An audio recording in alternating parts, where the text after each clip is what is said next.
박사님 모시고 또 네. 중국의 주요 이슈 최근에 또 열병식이 있었지 않습니까? 네네네. 아무튼 간에 뭐 겉으로 보기에는 뭐 시진핑 체제의 뭐 네. 견고함 그런 네. 것들을 보여주려고 애쓴 것 같은데 근데 그 네네. 이면에는 잘 들여다보면은 약간 균열 조짐도 보인다라고 하더라고요. 그래서 그 그죠. 중심으로 한번 여쭤보겠는데 첫 번째 드리고 싶은 그런 부분 같은 경우에는 열병식 총지휘 체계인데 원래대로라면은 중앙정구 사령관이 왕창이 맡아야 하지만은 네. 왕창이 아니라 공군 사령관 일을 대신했다라고 네네. 하더라고요. 이건 좀 어떻게 볼 수가 있을까요? 네, 일단은 그 베이다이허 미팅 끝나고 나서 그 시진핑 여러 차례 나왔어요. 예를 들면 뭐 천지에 일어나는 그 상하이 그 조지 기구 그런 미팅 있었고 그리고 또 열병식 있었잖아요. 사실 지금 많은 사람들은 이렇게 생각하고 있고요. 아 시진핑이 이 파워 장난은 아니네요. 이렇게 생각하는 사람 꽤 많더라고요. 왜냐면 열병식이 워낙 화려하고 했었으니까. 그죠. 네. 그래서 저도 사실 옆에 봤을 때, 아, 시진핑 이게 파워는 어떻게 되는지 또 다시 한번 생각해야 될 것 같다.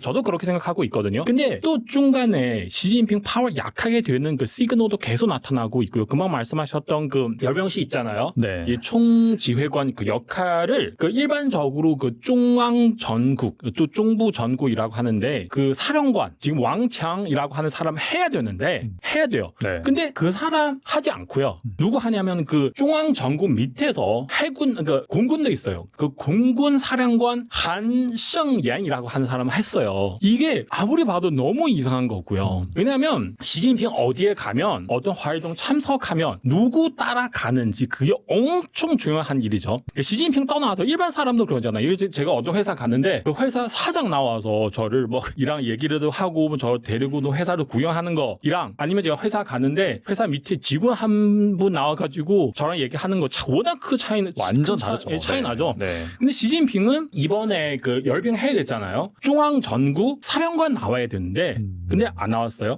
밑에 중앙 전구 밑에 공군 사령관 이 사람 중장이에요. 중장. 네. 네. 그 중구 장군은 소장, 중장, 상장 이렇게 나누고 있어요. 중장인데 그 상장 왕창 나와야 되는데 중장 나왔어요. 근데 이게 뭐죠? 그리고 이게 이번에 뿐만 아니라 베이다이허 미팅 끝나고 나서 시진핑 티베트 가는데 티베트 가가지고 거기서 그 티베트 군대에 가는데요. 그때도 따라가는 사람 일반적으로 그 시진핑 밑에 그 짱요샤 있잖아요. 짱요샤 따라가야 되는데 그리고 티베트는 중국 서쪽에 있잖아요. 네. 서부 정구 사령관 그리고 정치위원 다 따라가야 되고요. 티베트 군대 사령관 정치위원 다 따라가야 되는데 근데 실제 결과 보니까 짱요샤는 완전 안 갔어요. 네, 그리고 중앙 군외에는 마지막 파워 가장 약한 그 한 의원 따라갔고요. 그리고 서부 정구의 사령관 정치위원 다 안 갔어요. 티베트 가는데 티베트 그 군대 사령관도 안 나타났어요. 근데 그 표면적으로 봤을 때 시진핑 파워 엄청 큰데 근데 이런 거 왜 이렇게 되는지 올해 연초에도 그때는 시진핑 중국 쿠밍시에 갔는데 그 군대에 방문했어요. 그때는 군의 부수도 2사람 허웨이동 그리고 장쇼 다 따라가지 않았어요. 그때는 제가 엄청 놀랐어요. 이게 있을 수 없는 일인데 시진핑 완전 군대에게 무시를 당하는 거잖아요. 그리고 쿠밍도 그렇고 그만 말씀드렸던 그 티베트 그렇고요. 이번에 열병식도 이렇게 나오더라고요. 왜 이렇게 됐는지. 제가 이거를 가지고 시진핑 꼭 내려가겠다. 이렇게 말씀드릴 수 없는데 근데 이 부분을 여러분 참고하셔야 돼요. 왜냐하면 지금 다들 열병식 통해서 시진핑 이거 파워 장난은 아니에요. 시진핑은 지금 이기고 있다. 사실 저도 어느 정도 그거를 인정을 합니다. 근데 이런 문제 떠나서 또 군부에서 또 이런 문제 나타나기 때문에 상황은 되게 복잡합니다. 제가 생각하기에 그래요. 네. 그러면 아까 중앙정부 사령관 같은 경우에는 결국에는 이제 안 나타난 건데 열병식에서 이런 사람들 그리고 앞서 말씀하신 이 서쪽 티베트 쪽 가서도 이 티베트 관련된 또 사령관도 안 나타나고 이런 사람들은 숙청이 된 건가요? 아니면은 뭐 뭔가 좀 반기를 든 건가요? 어떻게 해석해야 될까요? 그게 사실 소문 엄청 많이 나오고 있거든요. 이 사람들 다 숙청 당했다. 네네. 이 사람들 뭐 숙청 당했으니까 그래서 나올 수가 없다. 근데 나 떠나서 티베트 갔잖아. 티베트 그 창립 60주년 굉장히 큰 행사인데요. 그렇게 큰 행사 오픈했는데 시진핑 따라가는 사람 되게 높은 위치 서 있는 사람 따라가야 돼요. 다른 사람 다 숙청했다. 예를 들면 저도 모르는 증거는 없지만 짱요시 안은 숙청 당하지 않잖아요. 그렇죠. 짱요시 왜 따라가지 않는 거죠? 이거 문제죠. 물론 그런 이유도 있는데 그리고 이번에도 그 굳이 왜 중장 나와야 되는지 그럼 사람 많잖아요. 물론 네. 제가 뭐 구체적으로 누가 있는지 잘 모르겠는데 그래도 약간 좀 위치 좀 높게 좀 상장 이렇게 같은 사람 나와야 되지 않을까요? 근데 우리 회사 갔는 그 회사 사장 안 나오지만 그 부사장 나와야 되는 게 아니에요? 아니면 여기서 뭐 CF도 있고 뭐 CEO 다 있는데 7레벨이 나오던지. 네, 굳이 네. 밑에 뭐 과장 나와가지고 나를 마중하는 게 완전 나를 무시하는 게 아니에요? 제가 볼 때는 그래요. 장유샤 관련 얘기는 좀 뒤에서 해보고요. 네네. 또 이제 10년 전 열병식과 비교해서 주요 인사들의 좌석 배치가 달라진 점도 눈에 띈다고 합니다. 10년 전에 한쪽에는 외빈들이 있었고 네. 다른 쪽에는 뭐 장점인 후진타오와 같은 원로들이 있었는데 이번엔 양쪽에 각각 그 푸틴과 김정은이 있었고 네. 후진타오 같은 경우에도 불참했다라고 하더라고요. 네네네. 이건 좀 어떻게 해석할 수 있을까요? 이 부분도 지금 배다이학 미팅 전에도 나오는 그런 뉴스들을 통해서 대부분 뉴스 다 비슷비슷해요. 시진핑 파워 문제 있다. 시진핑 정말 군력 문제 있다. 다 그런 신문 쭉 나왔는데 근데 배다이학 미팅 끝나고 나서 그 뉴스들 다양하게 나오더라고요. 어떤 뉴스를 통해서 시진핑 파워 정말 강하게 되고 있고 어떤 뉴스를 보면 시진핑 파워 문제도 있고 다양하게 나오고 있거든요. 근데 이번에도 그 10년 전에 그만 말씀하신 것처럼 양쪽에 한쪽에는 외국 사람들인데요. 또 한쪽에 그 중국의 정치 원로들 있는데 근데 이번에 정치 원로들 나오긴 한데 근데 굉장히 중요하지 않은 위치에 서 있더라고요. 그러면은 사람들은 또 이렇게 얘기하더라고요. 봐봐요. 지금 후진터 안 나오잖아요. 그러면 후진터파는 지금 망하는 게 아니에요. 네, 좀 그런 비슷한 소리도 나오고요. 봐봐요. 파가 망할 수 네, 있다. 정치 네네. 원로들 지금 다 중요하지 않은 위치에서 서 있는 거잖아요. 시진핑 지금 이런 사람을 다 무시할 수 있는 거잖아요. 네, 이렇게 얘기를 나오더라고요.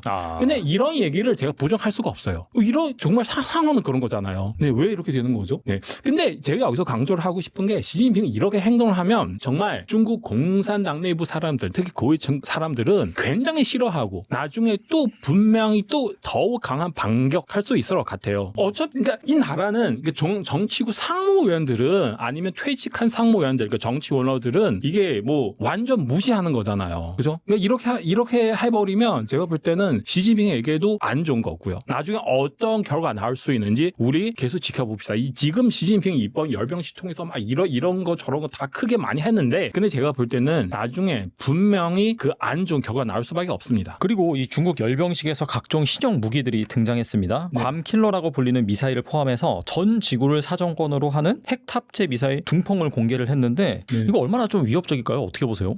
이게 중국 사람들은 일부 중국 공산당 지지하는 사람 난리 나더라고요. 우리나라 뭐 국뽕에 취해가지고.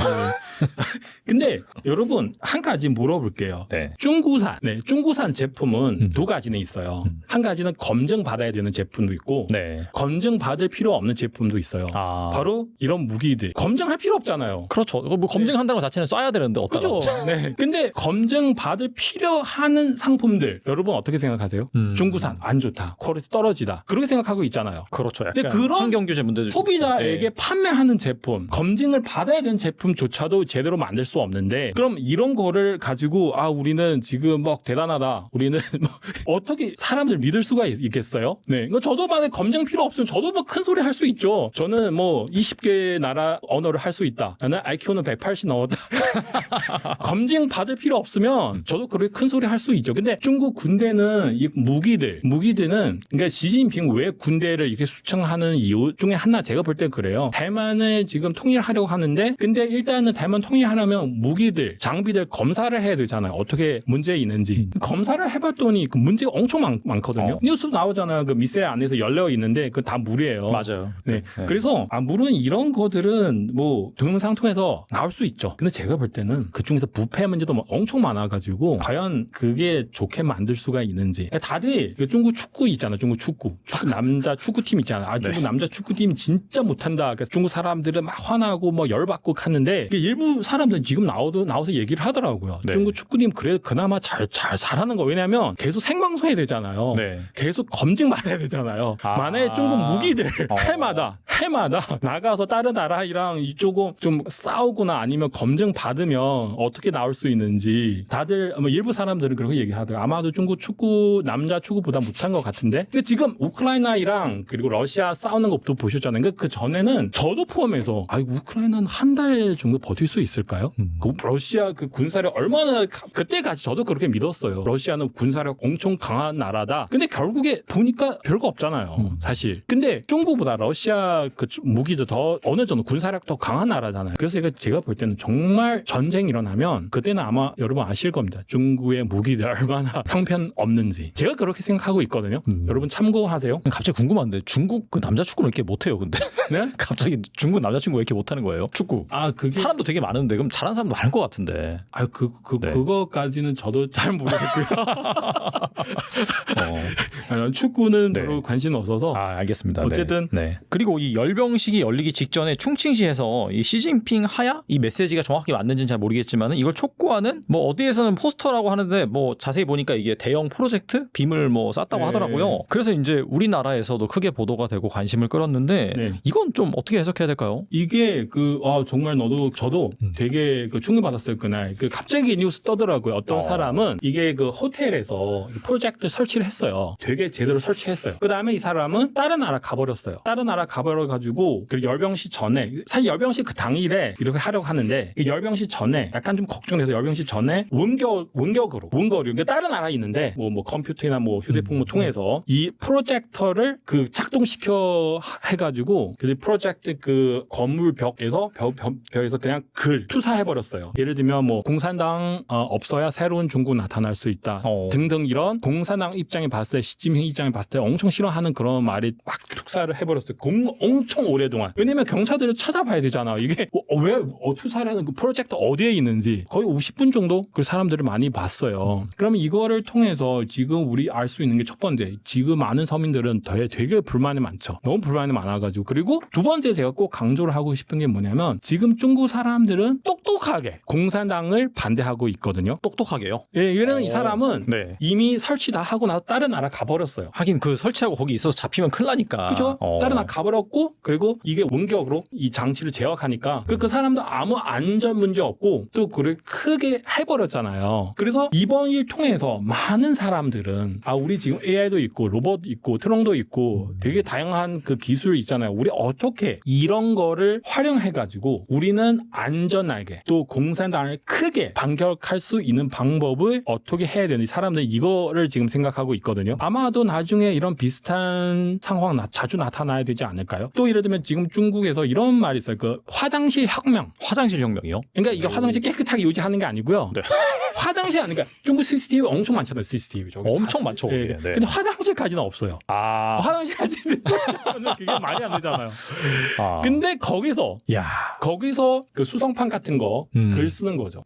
뭐 중국 예를 들면 중국 공산당 나쁘다. 뭐 중국 공산당 내려가라, 시진핑 내려가라, 막 이런 말. 근데 작성하고 나서 누구 쓰는지도 모르잖아요, 사실. 그렇죠, 사실. 네. 그래서 이런 일을 많이 하게 되면 예를 들면 뭐 중국 공산당 이런 거를 막으려면 무지하게 많은 돈을 투자해야 돼요. 예를 들면 화장실 어떻게 조치해야 되는가. 그때 중국 공산당 20번 당대표 회의 전에 어떤 사람이 베이징 어떤 다리 위에서 그 현수막 걸었어요. 시진핑 싫어하는 현수막 걸었어요. 그 뒤에는 중국 어떤 직업 생겼는데 다리를 지키는 사람. 그러니까 물론 다는 아니에요. 그러니까 일부 다리 지키는 사람, 특히 뭐 어떤 특별한 날. 네. 근데 다리는 많잖아요. 엄청 많겠죠, 중국. 근데 엄청 크니까. 그런 다리를 지키려면 돈을 무지하게 많이 사용해야 되죠.